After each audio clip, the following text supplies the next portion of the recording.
Hello and welcome to Always Take Notes. We wanted to draw your attention to our crowdfunding page on Patreon. If you've been enjoying Always Take Notes, please do consider supporting us there. It helps us to keep the podcast going. If you support us on Patreon, you can get a great selection of rewards, including a shout out on the show and a selection of successful magazine pictures. Thanks again for supporting Always Take Notes. Hello and welcome to Always Take Notes. In this episode, we speak to David Wolfe, the editor of The Guardian long read. We spoke to David about how studying French and philosophy at university shaped his approach to editing, about the history of The Guardian's long read, which has published more than 1,000 pieces since 2014, and about the sometimes multi-year process of bringing an idea to fruition. It's a great episode. We hope you enjoy it. Welcome, David, to Always Take Notes. It's fantastic to have you on the show.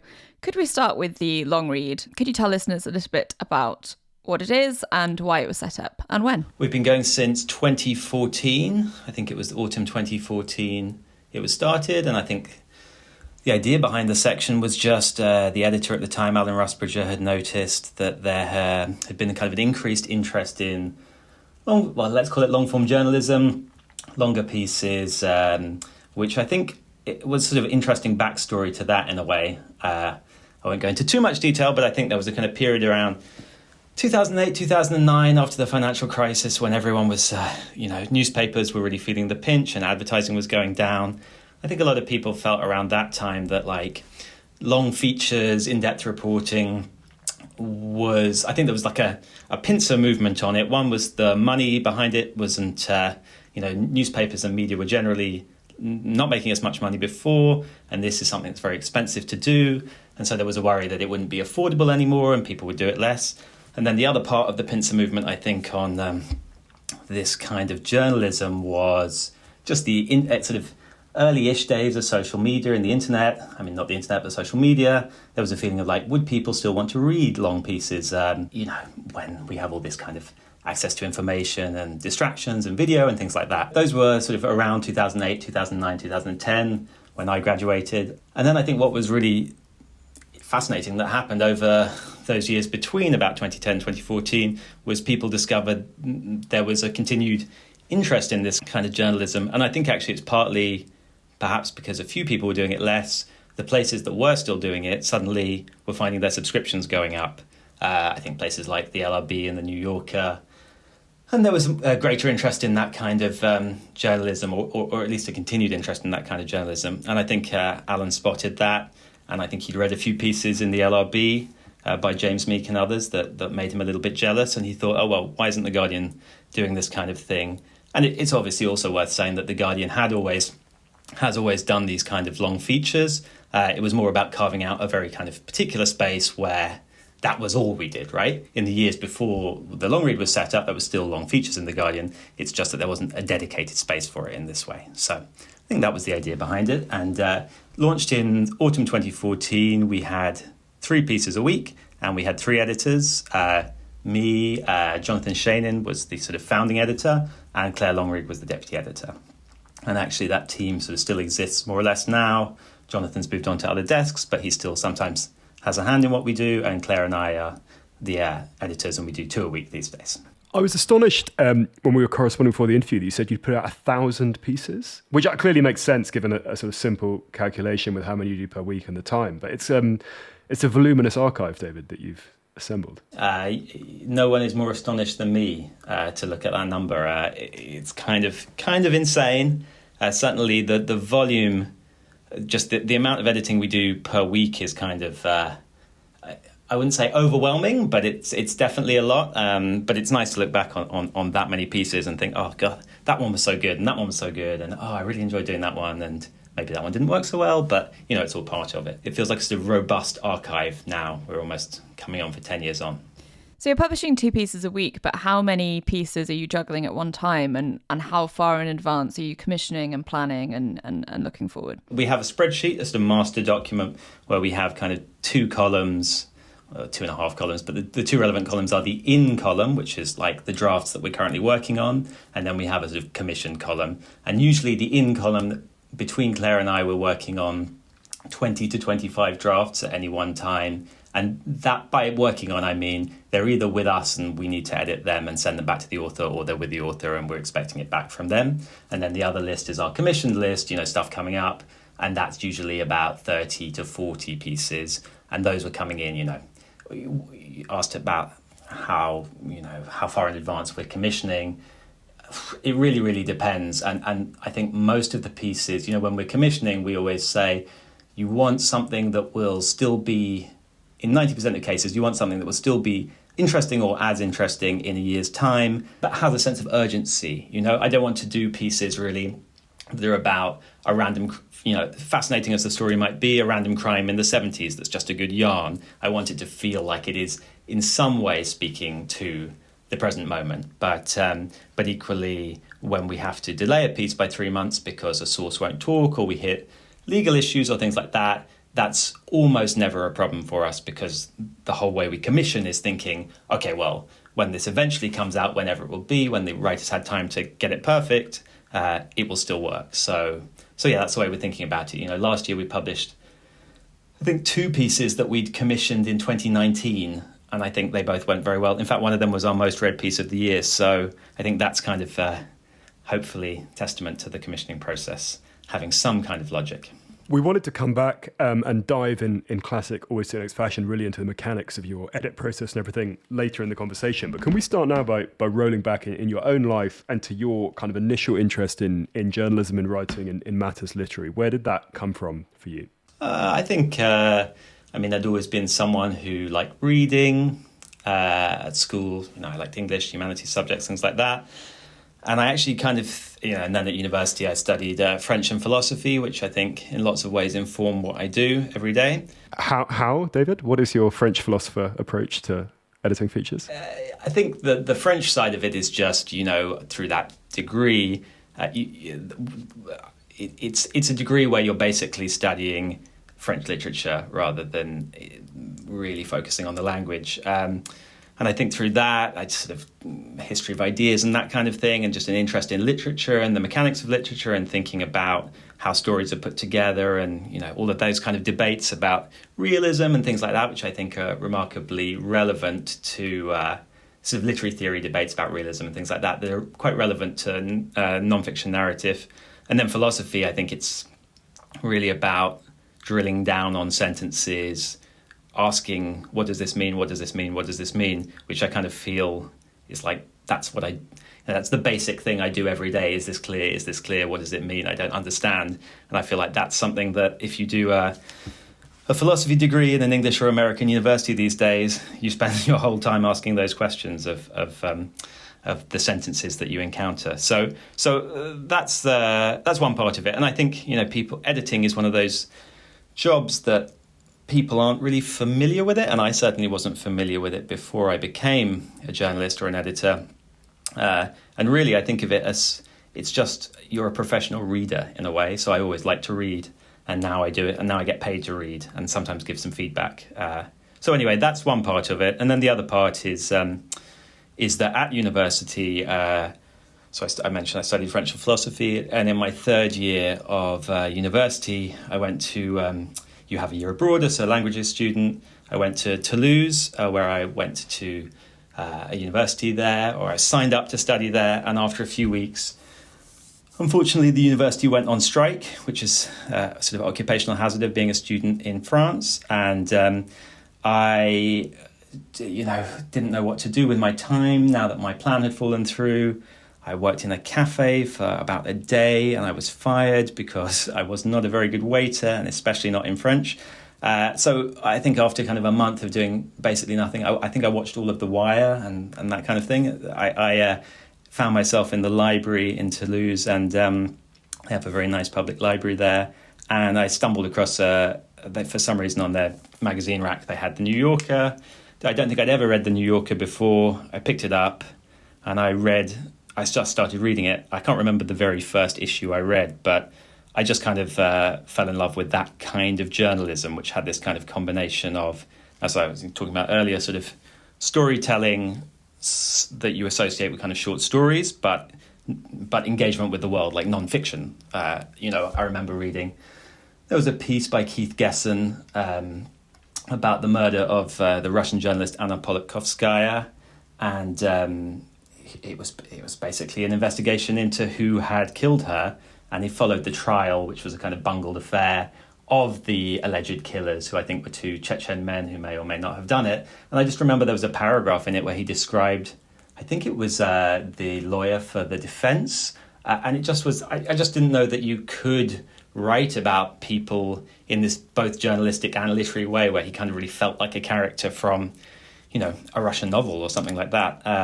And I just thought it was kind of amazing. So I just started after that ordering up old issues of the New Yorker.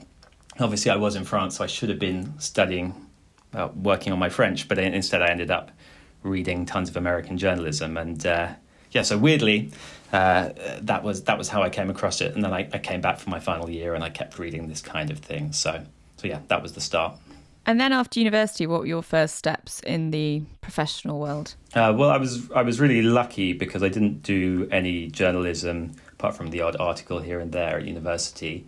But after leaving university, I was kind of thinking, oh, maybe I used to listen to podcasts and Radio 4 and things like that. So I thought maybe I'd do radio or something like that. And I was, sending emails out and seeing if I could do internships at various media organizations. But I didn't really know what I wanted to do, and I hadn't thought of being an editor or anything like that. Anyway, one of the places that I applied to be an intern, just because I thought it might be interesting, was Prospect Magazine, which is a monthly sort of current affairs magazine with, that's literature, but mainly current affairs, essays, ideas, that kind of thing. And at the time, they actually had this great scheme. I don't think it exists now, but they used to have what was known as a web intern and an editorial intern, and they paid what was not bad at the time for an entry-level job, especially if you lived with your parents like I did in London, £1,000 a month, 6 months, and they basically showed you the ropes. And I applied for the editorial internship. I didn't get that, but then I did get the web internship, and I arrived, I can't remember when it was, sort of autumn 2010, I think that's right, and started working there. And I really didn't know what I was doing, but the person who was sort of my direct boss, the web editor, was a woman called Mary Fitzgerald, who went on to edit Open Democracy, and she was incredibly helpful in just showing me, okay, well, this is a blog, this is how you fact check, this is how you edit. I just remember looking at her edits and I was like, wow, I didn't know this is how it worked. And she's just asking all these very direct questions of the writers, and it's just everything was new to me. It's quite interesting. And I was making some podcasts and things like that at the same time. So that was a really, I don't know, working in a small magazine, I think is a very, if you're lucky enough to find a space there, I think it's a great place to start because you're a small team. You get a lot of responsibility very quickly in a way that you wouldn't if you were in if you were at The Guardian or The Economist or wherever, right? Like it's much more like what you make of it. And so that was an amazing privilege. And, within a few months, I got to interview authors who I'd always liked and things like that. And I was like, oh, this is cool. So yeah, that was the start of it. And then at the end of the 6 months, I think I was lucky to be there at a time where there was a change of editor. And so there was a lot of uncertainty, and I think 1 or 2 people had left. So again, it's, I think with all media careers, there's like a very, very large luck element. And so I think I was there at the right time. And so because they needed someone, they said, oh, do you want to stay on as an assistant editor? Which I did. Although I also was sort of still thinking that I might go into academia. And so for a very short amount of time, I did I was sort of splitting my time part-time between Prospect and a History of Ideas course in London. And after about 6 weeks, I was like, why am I doing this? I think I was in the library reading about something that Solon or something that I didn't understand at all. And I was like, I think I prefer to just go back and be a journalist. So I dropped out of the MA and have been pursuing journalism ever since. I wanted, while we're still on the Prospect days, to talk, if we can, about this extraordinary Clive James piece on Dan Brown, which you sent over. I think maybe demolition is a better word than review, but I much enjoyed reading it. And I was wondering if you could tell us a bit about that, but again, in the spirit of the podcast, really dive into it as how it worked as a back and forth between editor and writer, what your role was there, particularly as a relatively young person dealing with this kind of eminence grise, and And then maybe what the fallout, if any, was after it was published. I think that's a piece I particularly love. Clive James reviewing Dan Brown's book about what was it called? Is it Inferno? Right, yeah, because Clive James had just done his own translation of Dante's Inferno, and I saw that Dan Brown had a book called Inferno, which maybe had some loose Dante connection to it, and I thought it would be funny if Clive James reviewed it. I actually think that's a really good example of the ways in which I was really lucky, basically. I think at that stage I'd been a prospect 3.5 years, so I kind of knew what I was doing a little bit more. But it's definitely the case that, after only about 1.5 or 2 years, I'm writing, you're commissioning reviews and you think, oh, who do I want to read on? Because I haven't explained, but I was an assistant editor, and then I started working across the magazine, and then I ended up as the arts and books editor. And so you're thinking every month, who would I personally like to read on this or that book?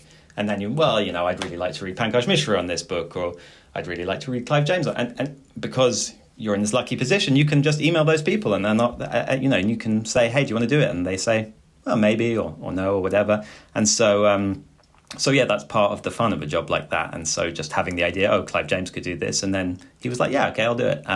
Anyway, it's remarkably simple in a way. Like, they might say yes, they might say no, but there's no kind of magic to it. Anyway, so Clive James, I mean, that one, I'm not sure how fruitful diving into the editing process on that one was, because I think I probably changed like 5 commas and then it went straight in, because the guy was an absolute pro, and obviously the review is absolutely hilarious, and just takes the whole book apart in the most kind of light and funny way. I think one thing that's worth saying about editing book reviews generally is it's a really good training in doing other kinds of editing, editing features and narrative and things like that, because what is a good book review is someone who reads the text very closely. They're basically doing what an editor does, but the end result is that they produce a piece where they evaluate the text, whereas as an editor, all of your work's going on behind the scenes. But a good review teaches you how to read books, read texts properly, and I feel like that's a privilege of reading Clive James, let alone editing him. And he actually wrote one of my favourite pieces ever for another publication, which is called The Perfectly Bad Sentence, and it's probably about 2,000 words, and it takes one sentence written by an unfortunate Telegraph sports writer about Tim Henman, I think from 2001 or something like that, and the whole piece just pulls apart everything that is wrong with this sentence, and it's just like, it's just an absolute, like, I refer to it all the time in edits that I've done to people, because it has so much wisdom about, like, well, how do you focus the reader's attention? How to make consistent imagery that actually lands and has an effect on the reader, all of this kind of stuff. So anyway, I'm digressing, but that the process of editing that particular piece was very straightforward. It was just, it came in, it was hilarious. I maybe said one thing could be clearer, and he did it, and that was it. But after that, we worked together on a number of other pieces, and sometimes it was a little bit more involved, or things needed to be straightened out a bit more. And another thing that really surprised me in my first few years of journalism is how easy actually to work with very, very, very good and very professional writers like Clive James are, or were in his case. I kind of think people expect there to be much more pushback than there is, and I think actually you get the most pushback from people who tend to be a little bit insecure and not confident in their writing skills, and I think most writers, including like the real seasoned ones, actually kind of appreciate any close engagement with the text. It's actually remarkably rare to find writers who take too much offense, especially the best writers, right? They understand you have the shared goal of making the clearest, best piece possible. And that was one of the things I was surprised and happy to discover in my first years at Prospect. I was about to say, what a dreadful day at the office it must have been for that Telegraph writer when they logged in and found a takedown of their piece. I think it was like 10 years. I think he'd stored it away in his drawer 10 years later, so he may never have learnt about it. But it's a very, very funny piece. I recommend everyone. I'll have to check it out. I was about to ask whether Prospect then pays contributors quite handsomely if they're inviting quite eminent authors to contribute. I don't know what I haven't worked at Prospect for 8 years, so I don't know what they pay now. But back then, the pay was okay. I think it was sort of 50p a word, something like that. So nothing fancy. I think it's a sign of how shit the pay is for book reviewers that's considered like a pretty workable amount. And we were using other critics like Adam Kirsch who was writing for places like the New Yorker or whatever, and paying them similar kind of fees. So I think, fine, okay fees, but hardly spectacular. But writing a book review is certainly a quicker process than doing a long read. So talking of the long read, could we now talk about how you ended up moving from Prospect over to The Guardian? Yeah, sure. I think the idea of the long read was mentioned maybe in the summer of 2014 or something like that. I think I remember hearing someone mention it on a radio program that was coming up, or Nightwaves or something like that. And so I was kind of interested to hear that this was a plan that was coming. But I mean, the process was no more complicated than the job was advertised. I thought it was very exciting, and I threw my hat in the ring, and I was lucky to get it. Yeah, I think what was really exciting there was kind of meeting Jonathan Shainin, the editor.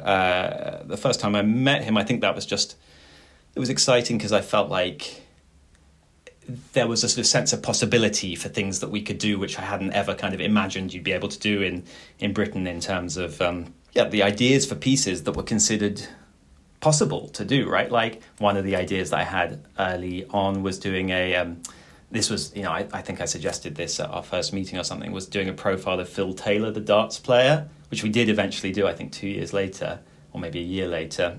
And that's just the kind of thing that, doing 6,000 words on Phil Taylor, I think might have seemed like absurd to many editors if I had proposed that. But Jonathan was like, yeah, that's great, let's do that. And I think that was the thing that was like initially extremely exciting about the long read. Like Jonathan had this very capacious sense of what we might do and the way we might do it, which I think is key to the whole kind of subsequent success of the section. When you're weighing up those ideas, how do you decide whether or not, a profile of a darts player or a piece about the Great British Bake Off or whatever the subject might be? How do you decide whether that could sustain a long read or whether it's, better suited to another section of the paper or a shorter piece? It's a really good question. I think there are two kinds of answers to that. One is it depends on the writer. The person who wrote the Phil Taylor piece, Ed Caesar, I'm sure lots of the listeners will know his work.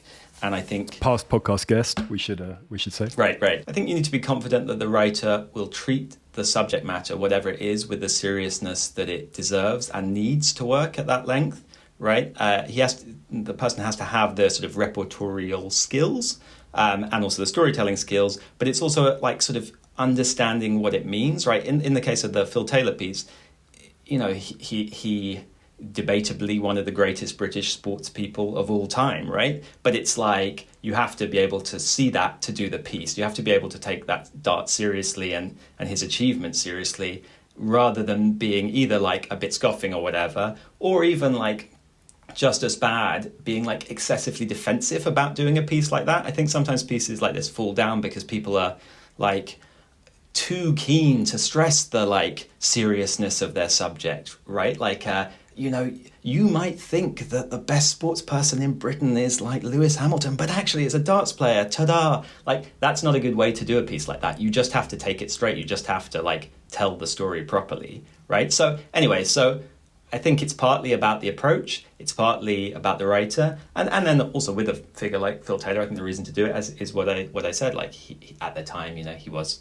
one of Britain's greatest sports people, and likewise, the Bake Off piece, exactly the same thing. Charlotte Higgins wrote for us in 2015 about the Great British Bake Off. I think that was a time when I think that was like its best year probably as a show. That was the one where Nadia won, and it had really great contestants, and it had been building, I think, for a few, I think that was series 6 or something like that, and it had been building, and that was the thing when everyone was talking about Bake Off.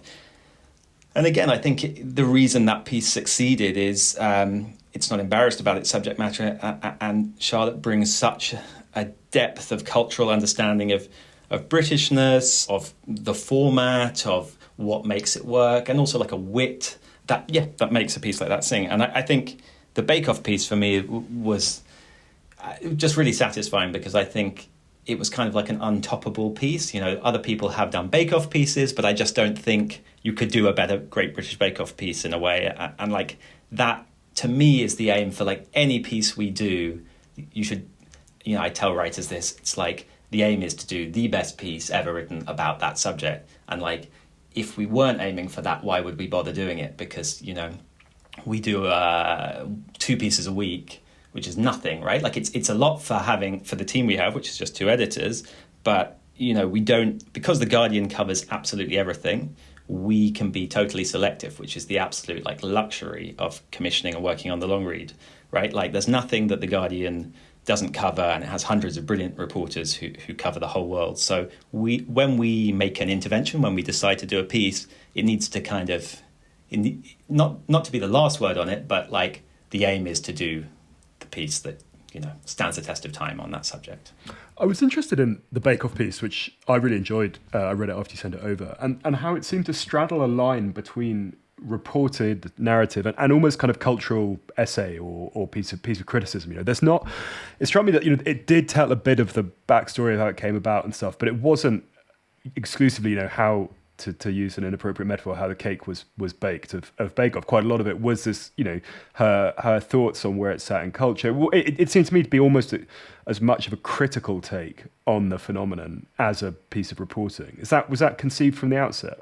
I think that's one of the pleasures of editing, really, and finding the right writer for matching the writer with the piece or the subject matter, because I think you want to play to the strengths of the writer. And I think actually one of the best things about Charlotte is that she does actually match. She's an excellent reporter, but in a way that I think most reporters, and I think this is no disrespect to the reporters, she has this kind of also critical string to her bow, or whatever the metaphor is, which I think many reporters just wouldn't be able to go there and wouldn't be able to draw on this deep knowledge of, English culture and music and the pastoral and all this other stuff that she brings into it. So one of the things I like about editing is you have to tailor each piece to the writer's strength. And if a writer's particularly good at that kind of critical take, I really want to push them. I should say that piece was, I think Jonathan was the primary editor on it, so I don't take any credit for the editing of it, but it is a pleasure of it that you can push them in that direction, because that will be most fruitful. So yeah, I think you've got to tailor very much to the writer's strengths, and I think she kind of did both sides of that very well. In the early days of the long read, was it something that journalists adapted easily to, or did it take a while for journalists to get used to writing longer form, sort of US style reportage and journalism?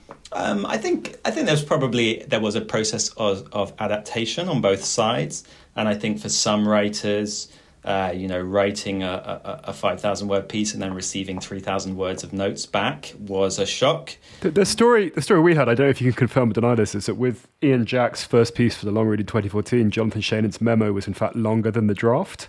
Yeah, that is wildly plausible. But I think I don't know about the process with Ian for that piece, but he shouldn't have been too shocked by that, because he used to edit Granta, and I think he used to write for Granta before that when Bill Buford was the editor, who had, I think, pretty similar kind of approach, also American to Jonathan. So yeah, I think that's totally plausible. I think it was a matter of getting used to it for a lot of people, and probably people who didn't enjoy it decided they wouldn't pitch us again or whatever, which is totally understandable. But I think for a lot of writers, it's kind of a thrill, especially if you're working in setups which just don't, totally understandably, do not allow the editor to spend that long on the piece and the writer to do 10 drafts on it or whatever. I think there is a pleasure in someone taking what you're saying so seriously, looking at it so meticulously. Just in a way, I think of like editing as like good editing is showing like the greatest possible respect for the writer and the subject matter and the reader, right? Like, and so I think being part of that for the writers who write for us regularly and enjoy writing for us, that I presume is part of the thing that makes it satisfying. And hopefully the end result is good as well. What about the manpower piece? In the fact that you're this team of two publishing 2 pieces a week. I mean, compared to like American magazines, it's like it is a skeleton crew doing this. I mean, does that? I suppose you could look at it 2 ways. Do the Americans have too many people, or are you trying to do something completely impossible and having to if not cut corners, then at least have less time and resources to do things than you'd like? Definitely, it would be great to have a few more editors. I think it's pretty intense, especially because we are publishing weekly, right? So it's not like a monthly magazine where you can kind of really focus in for 2 weeks and just hammer everything through and then have kind of a week where it's a little bit easier. It's pretty relentless, the schedule. And I don't think it would do any harm to have more editors, but equally in terms of, it must be acknowledged that in the context of British journalism, British newspapers especially, having one editor, having 2 editors for 2 stories a week, it is a lot. And we try not to compromise too much, as I think anyone who's been edited by us hopefully feels. I think we do juggle pieces round. If we don't think a piece is ready, we will try and hold it and give it an extra edit if needed. In terms of whether American publications have too many editors, it's a question probably better answered by writers. I will say some writers I know who work for big American publications sometimes get a bit frustrated when it goes through kind of 4 different editors who have slightly different visions and all of that kind of thing, which I think is an understandable frustration. But on the other hand, the quality of the best American journalism speaks for itself, right? Like if you read most New York Times Magazine pieces, for instance, you learn a shitload and they're really well told and they feel like really alive pieces of writing. And so, I'm not going to slag the Americans off too much, especially as, Jonathan, who founded the section himself, comes from that tradition. And I think that's kind of what we aspire to. Do you call on editors elsewhere in The Guardian if you need a subject expert? I'm thinking, for example, of the piece on ISIS that you sent over. Did you run that past sort of Middle East expert at The Guardian before you ran it? That piece was actually by our kind of, I don't know what his exact title is, but one of our sort of veteran Middle East correspondents, Martin Chulov, and he himself is a real expert on this. So there was certainly no particular need to, in that case, run it by other people. Definitely, like the sort of network of Guardian journalists is extremely useful thing to be able to draw upon if needed. I think it's usually, as you might guess, if we have a piece about Germany and it's a subject, we did a piece, for instance, about the German tabloid Bild, which is a very fun piece. It's sort of like the paper is kind of like the daily. That's the Thomas Meany one, right? From Yeah, exactly. And it's kind of like the Daily Mail of Germany, which kind of sets the right wing agenda in the country, and that was one that we threw over to Phil Alterman, the chief correspondent in Germany, to get his thoughts on, and he gave some useful pointers and feedback. But again, most of the time, in most of the pieces that we're commissioning and the writers we're commissioning, they know a hell of a lot about the subject, and they themselves will report it very deeply. And also, if they're not experts, they're the kind of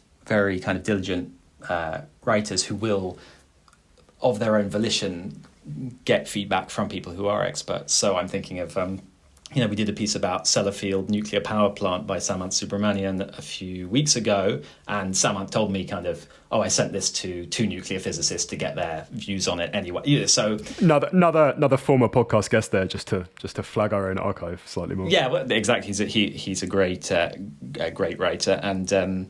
So I feel like when we get to publication time, we feel very confident in the strength of the piece and it being robust factually and all of those other things. Could we now lift the lid on the edit process? That's our favourite word on the show, and how it works, and maybe talking about a single piece in particular. I was wondering, maybe Sam Knight's piece on the death of the Queen, given it was your sort of smash hit in 2017.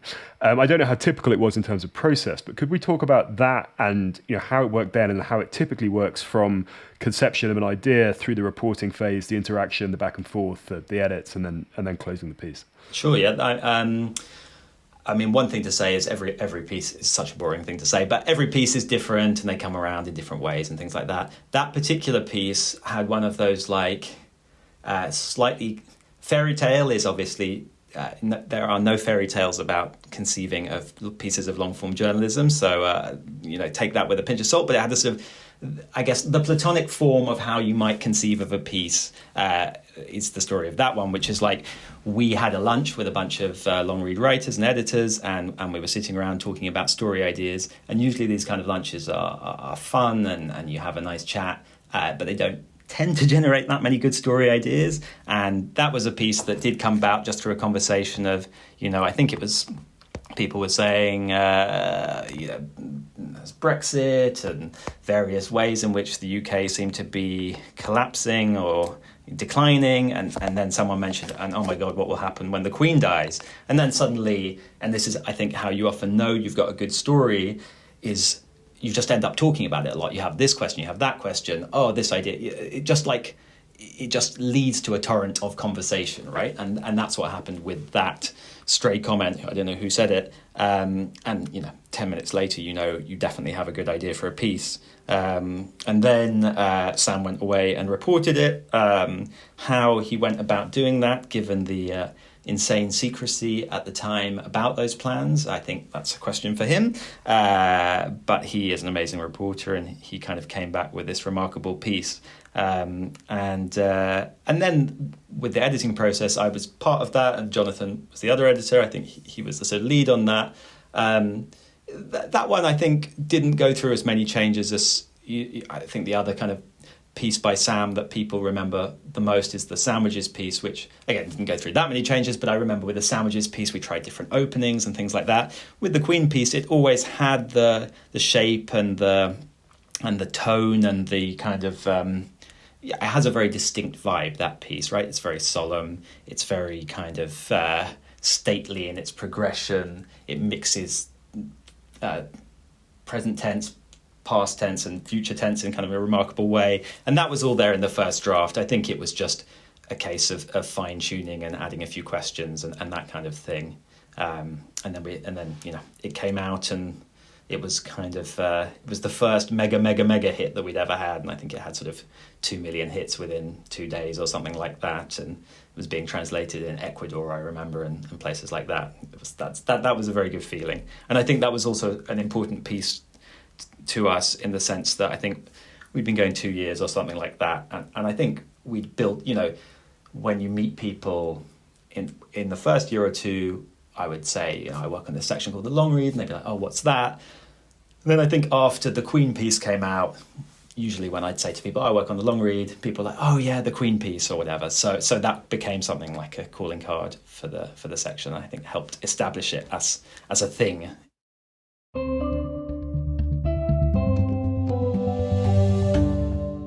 Hello, it's Artemis, the producer of Always Take Notes. I hope you're enjoying Simon and Rachel's conversation with the editor of The Guardian long read, David Wolfe. It's time for the next instalment of our segment where we share bonus material from previous guests of the show. So this week we're going to hear from the novelist Monica Ali, and she's going to tell you about the most important trait a novelist should have. The trait that novelists need the most is curiosity. Fiction for me doesn't just look inwards, it has to look outwards, engage with the world. So be curious about everything, from the large to the small, from world events to how a baby startles itself awake.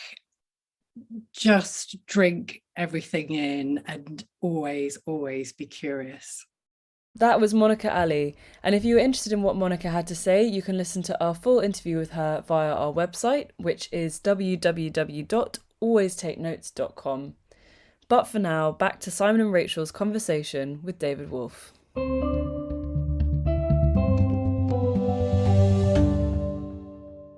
It's a rule of the podcast that we always ask about money. So how much does the long read pay its contributors, and how does that compare, if you're aware of how much American sort of counterparts pay as well? So the rates vary, which is kind of an evasive answer, but a true one. I think the Guardian's standard rate for freelancers is something like 30p, 33p per word. We pay more than that. We pay flat rates rather than per word rates, and it's kind of from £2,000 up. But for obviously more experienced writers, then they'll be getting higher fees than that. In terms of American publications, I think sort of $2 a word is the kind of thing that you hope to get if you're writing sort of in a relatively big American magazine. We can't match that kind of rate. But I think in terms of UK features, we pay pretty well, and you can enough to go and do some serious reporting on it. But I like, this is obviously an absolutely huge issue, partly because the rates aren't going up, and that's something that we want to try and change. But you know, that we're not paying a lot more now than we were 8 years ago, and that's, you know, partly because inflation's a problem, but also, you know, newspaper revenue isn't going up terribly much, and I wish it's something that we're always talking about and that we hopefully are managing to increase a little bit, but it's a big problem, and I definitely think it's one of the main contributors to or one of the main differences between UK and US journalism, right? It's incredibly hard to make a living through just writing long form articles. It's incredibly hard in the US, but it's, you know, if you land one and you get paid 8,000 quid, that's a lot better than getting 2,500 quid or whatever. So yeah. Have you ever felt that you've been kind of, you know, as the section has risen in prominence and stature and things, that you could make a case internally to be like, look, we're asking people to do enormous amounts of reporting, to go through 3 drafts, like we're doing stuff at a standard and a quality comparable to what the Americans do. We're a global publication, like, you know, that there could be a sort of step change. Do you think that would ever be possible, or is that just unfeasible? And the other kind of on a similar question was how does it work with secondary rights? Because that you know, film rights, particularly in the last 5 or 6 years, has become this huge business of the streaming services looking for material from magazine properties. So yeah, on those two pieces, would you ever think that, you know, you could go into bat with the bosses and be like, look, we're a big winner for the Guardian, we want to pay what the Americans pay, and then the movie rights piece? I'll do the second one first. Movie rights and podcast rights, things like that. We retain the rights and split 50-50 any revenue that comes subsequently. So option fees, renewal fees, if it gets made, those fees. So that's a fairly straightforward contract situation. In terms of, you know, is it likely that the long read budget will double or whatever that would allow us to pay those kind of rates? I think that is unlikely, but I do think, you know, we are reasonably well funded, and it's kind of, I think, a core part of the paper that the editorial management support, and I think it also justifies itself in the metrics which are valuable within the paper.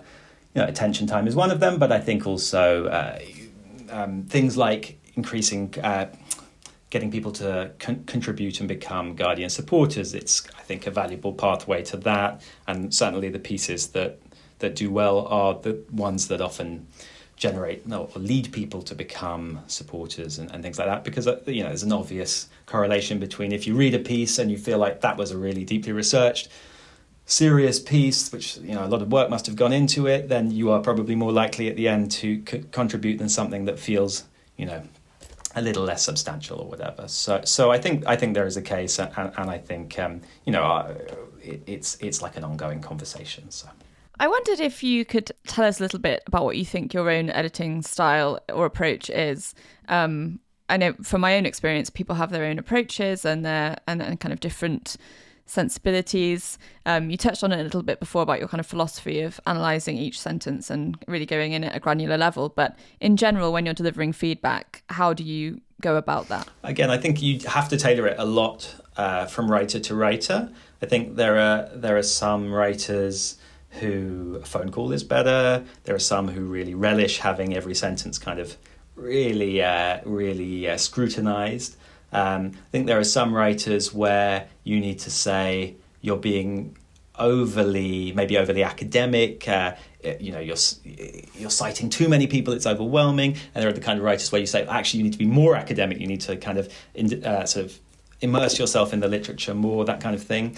But I think my standard just approach, logistical approach to editing is I'll read a draft once or twice, usually make notes on paper.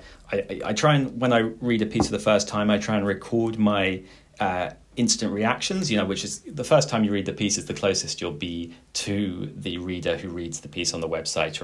And to actually record them on a recorder, or what's your... Just record them on paper or in a Google Doc or whatever. But if something made me laugh, I'll write lol in the margin, or if I just think something's really well phrased, I'll write a tick. I have like a shorthand, which is like if I think a sentence is not clear enough or maybe not well enough written yet, I'll just underline it and sort of come back to this with the thought that in the note that I'll write to the writer, I will explain why I think it's not working and what could be better about it or whatever. So I try and record those initial reactions, the bits where I'm a bit bored, the bits where I'm most interested and want to know more. Obviously, I put a lot of question marks in the margin. And then either I'll have a meeting with the writer and hand them the handwritten draft if they're in London, or I'll do that on Google Docs, or we'll have a phone call. And sometimes some pieces require you to go quite granular quite early, and some it's actually you're still with the writer working out what are the big themes of the piece, what are the ideas, what's the best way of structuring this story. And in that case, you probably will do more of a sort of, I tend not to write 6,000 word notes, but a note that is somewhere between 1,000 and 2,000 words or something. And then hopefully the nearer, as you go through the edits and get closer, usually it's around draft 3 or 4 that you're honing in on the shape of the piece as it will run. And then you become more and more focused on, okay, is this the right word? Have we, should we qualify this phrase? Should we say all? Should we say many? All of that kind of thing. I haven't quite got a sense of this character yet. Can you tell me what you made of them when you're interacting with them, what their friends make of them? All of those kind of little things. But that stuff which I find the most fun is usually comes in the final kind of third of the editing process. What advice would you have for people who wanted to pitch the long read, and maybe particularly people who are at relatively early stages in their career or who haven't had that much or even any experience writing long features before? Is that viable for people to do that? Do they have a chance of getting pieces in? Or For sure. I think every year we publish 1 or 2 pieces by people who are very inexperienced. I was going to say very inexperienced relatively, which doesn't make sense. Who are very inexperienced. I think we did a piece by a guy called Kieran Morris, who I think when he pitched it, he was 20 or 21, or when we published it, he was 20 or 21. And we worked a lot with him on that. But it was an amazing idea, right? He pitched us this story. He said, when I was a teenager, I was obsessed with this chef in Chicago who was one of the pioneers of molecular gastronomy, the stuff that El Bulli made famous. He was homeless, this chef, when he was growing up, and he became a chef and got obsessed with his food. And, he was described as the Edison of cooking. He'd made inventions. The food itself was unbelievably inventive. He was a kind of scientist come chef. It was just an amazing story. And then tragically, this incredible chef killed himself when he was 28, I think. Anyway, so that was a pitch which is just like, that's an amazing story. I hadn't heard of this guy. That's a story that is worth telling and that we can work with. And so, the writer Kieran was very game to talk it through and go through tons of edits that probably took a year and a half to come together. But it was an amazing story and we did it, and that was great. And so all the time every few months we get really exciting pitches from young writers. But I think in terms of there's no one magical thing that is like, that's the key to doing a piece. I think the thing that every editor says, and it's totally true, is like, it's really worth being familiar with our archive, with the pieces that we publish. I think, really quick, useful shorthand is every year we do a best of list where we pick 20 pieces we really love that we published that year. That's a really good way of looking at, what the editors think is a really successful long read piece, right? Because we publish so much stuff, it can be overwhelming, right? But if you just want a little selection, just type in best of the long read 2022, or if you fancy it, 2016, and you can read some of the best pieces we've done. And then I think this point that I made about urgency and timeliness earlier, the feeling that it's a big enough, important enough story to still be worth telling in 12 months, but not something that could just float forever and you could publish it, 10 years from now and it'd be fine. All of those things are important. And then I guess the last thing to say is, this isn't always the best thing if you're someone who's interested in being a reporter, a journalist or whatever, but I think a lot of the pieces that come in on spec that we do take, which is relatively rare, all things told, but we get sent a lot of pieces on spec, but the ones we do take are often the person has a unique story to tell, or it comes from a slightly personal place. So we published a piece in early January by someone who is a healthcare assistant working in the NHS, just describing what it's like to work a 12-hour shift in a desperately understaffed ward, and it was just it came in. It's a powerful testimony. It's something that I hadn't read before, and so we published that. And that I think often can be a first way in for people. They have a unique experience that a journalist reporting on it won't have that same intimacy with the material that someone who's actually lived it will have. So that's a few different pointers, I guess. We're coming towards the end of our time, so a final question from me. Is there anything that you hope to achieve with the long read in the coming year or 2 years that you haven't done already? And I guess as a second part to that, is there anything yourself professionally that you'd like to achieve?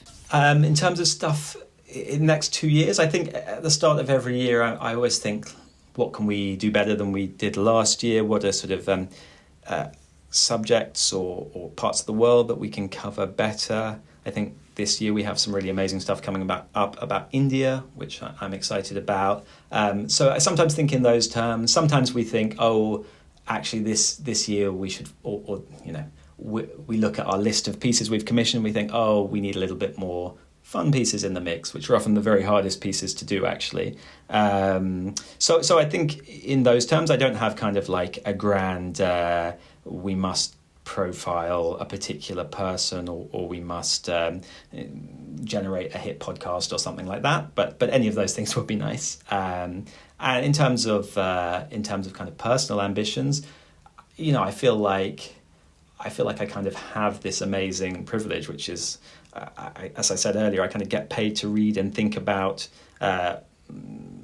articles all day, stories, the world itself, how to communicate, all of these things, wishy-washy things like that, which I kind of can't believe that I get paid to do. So continuing to have that luck would be lovely, but I don't have any world domination or editing The Guardian type ambitions. And a final question from me is, how many pieces have you, or has a section killed since its inception, and what happens, or what leads to that happening, and then what happens, for the writer and that sort of thing after that? Not many is the answer to that. Part of the reason for that is that we are very careful in what we commission. I think now we've been doing it a long time. We have a pretty good sense of what will work as a long read and what won't work as a long read. Brutal reality is, we literally say no to 99.5% pitches that we receive. We're very selective.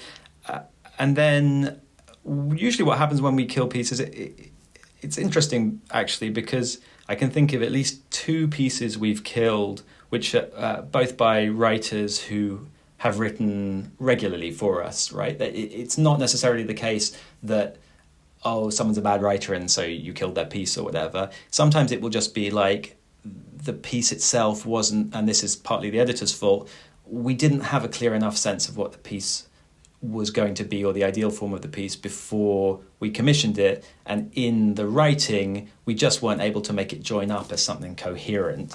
That's a little bit vague, I understand, but so it's hard to talk about without talking about specific pieces. But I guess what I mean is some stories just don't work, right? Like some stories, you think it's going to have this kind of narrative and it just doesn't. And if it doesn't have this kind of narrative, then it doesn't quite make sense as a piece. There are other reasons. Sometimes just the writer just, can't get the sources they need, or it's a little bit unclear, or, all of those kind of things. But in truth, we don't kill too many pieces, and we do try and make them work. And when we do kill them, we try and offer a very, writers put a lot of time into it. We've tried to do at least one edit and redraft. We try and explain our reasoning as clearly as possible to the writer, and they'll get a good chunk of the fee, sometimes the whole fee if we've done a lot of drafts, and sometimes it ends up in other places, and that can be a better home for certain pieces, and sometimes they disappear. But it is, as I say, it is just kind of part of the whole process. And in screenwriting and things like that, it's kind of the majority of screenplays and things never see the light of day. So your odds are better once you're commissioned, at least with us. But that's a fitting note to end on. Thanks very much, David, for your time, and wishing you and your team all the very best in the future. My pleasure.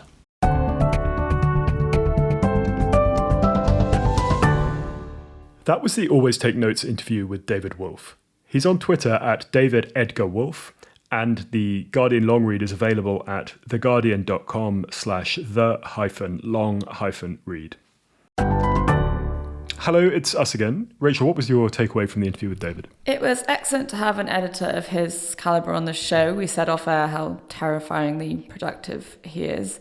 And Simon, I know you have first-hand experience of this, but for those of us who work in a shorter format, I felt the interview provided a really clear sense of what a long read requires, both in terms of the idea and then the process of reporting, editing, and so on.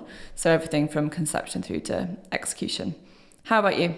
Yeah, he's definitely up there with our past guests with the most frightening workload, I think, we have on the podcast. I was thinking of Shirin Kale and Samanth Subranian as well. But it's interesting. I was actually recently listening back to an old Always Take Notes interview with Sam Knight, who described the Guardian long read as a paramilitary operation, and that it's 3 editors, 2 designers, and a lot of output. So kind of extraordinary that they produce so much. And I've worked with David, and it's been a very positive experience. But again, I think it's an interview that maybe for people who are getting into doing that kind of work, does really lift a lid on how it works. So hopefully there's a lot of useful takeaways that are in there.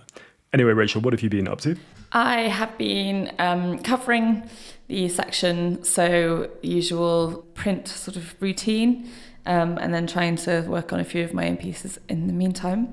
You are still in the mountains. Yeah, well, I'm outside Bern at the Chile, so in the Swiss plateau. But in a sort of ironic meeting of podcast and reality, I was actually reporting a Guardian long read last week, so which is also has some overlays with my book, but spending time with a Swiss professional skier called Jeremy Heitz, which was both fun and a bit alarming in equal measure. But that was good. I've got a few more weeks here and a few more things that I want to do, but then kind of looking forward to being back in the UK.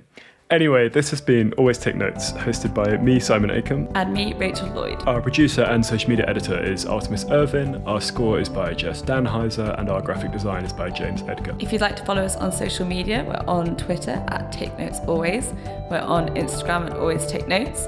If you'd like to support us on our crowdfunding page on Patreon, we're on there under Always Take Notes. And if you'd like to leave a review on iTunes or get in touch with us via the website, please do. Many thanks. Goodbye.